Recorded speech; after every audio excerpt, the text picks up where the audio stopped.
انت مش مدمن سوشيال ميديا، انت مدمن سعادة ومتعة سريعة، وده اللي بتقدمه لك السوشيال ميديا. أهلا بيك في كافي دوس، المكان اللي هتشوف فيه القهوة والتحفيز والوعي.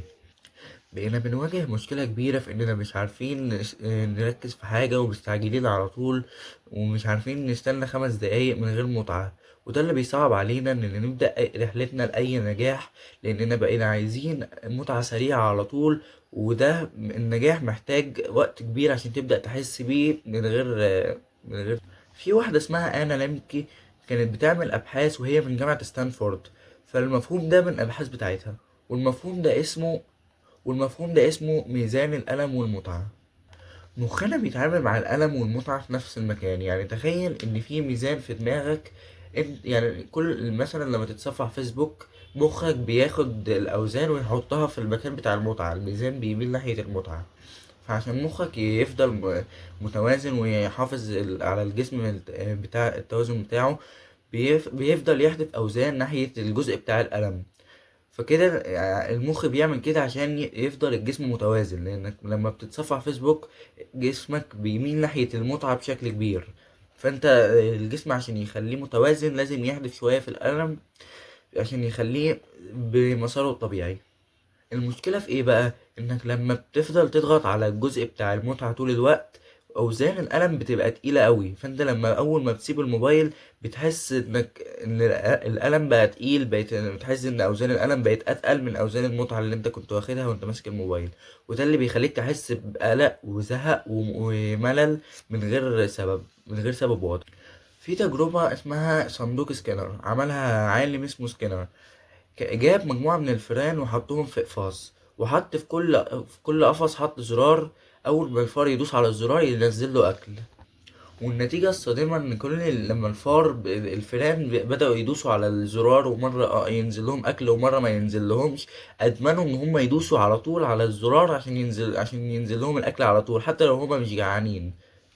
وده عامل زي السوشيال ميديا، انت بتفضل تسكرول ومش عارف البوست اللي جاي هيضحكك ولا هيزعلك، فمخك بيفضل يفرز دوبامين دوبامين دوبامين بشكل لا نهائي.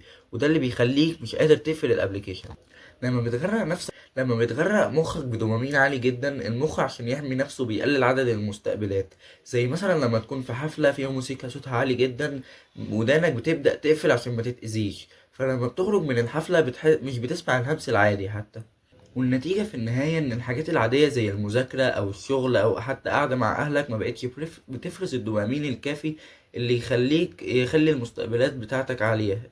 فأنت ما بقتش بتحس إن الحياة كويسة، وبقيت بتحسها باهتة. وده عامل زي لما بتفضل تاكل سكريات ضارة زي الشوكولاتة أو السكر العالي، تفضل تاكل حاجات فيها سكريات عالية. لما بتيجي مثلا تاكل تفاحة مش بتستطعمها ولا بتحس إن فيها طعم كويس، لأنك بتاكل قعدت عودت نفسك إنك تاكل الشوكولاتة والحاجات اللي مليانة سكر دي، اللي بتفرز لك الدوبامين بتفرزه بطريقة مش طبيعية. فانت لما بتيجي تاكل حاجة الدوبامين بتاعها اللي بتفرزه صغير، مش بتحس انها كويسة، بتحسها مش مستطعمها او مسخة يعني. ندخل على مقارنة سريعة بين الدوبامين والسيروتونين. الدوبامين هو هرمون ما بيشبعش، عايز على طول، عايز تاني عايز تاني عايز تاني، لكن السيروتونين راضي بأي حاجة هتديها له. الدراسات بتقول ان الكثرة من الدوبامين بتقتل السيروتونين. يعني كل ما زودت من مطاردتك على الحاجات اللي هي المتعة اللحظية، كل ما قل شعورك بالرضا ناحية حياتك. دلوقتي هحكي لكم قصتي مع الدوبامين الرخيص وازاي حياتي اتغيرت لما قللت. انا كنت بسكرول السوشيال ميديا بالساعات، وكان السكرين تايم بتاعي فوق ال8 ساعات يوميا. انت متخيل 8 ساعات من يومك ضايعة؟ يعني 8 ساعات نوم و8 ساعات سوشيال ميديا، يعني 16 ساعة من يومك ضايعين.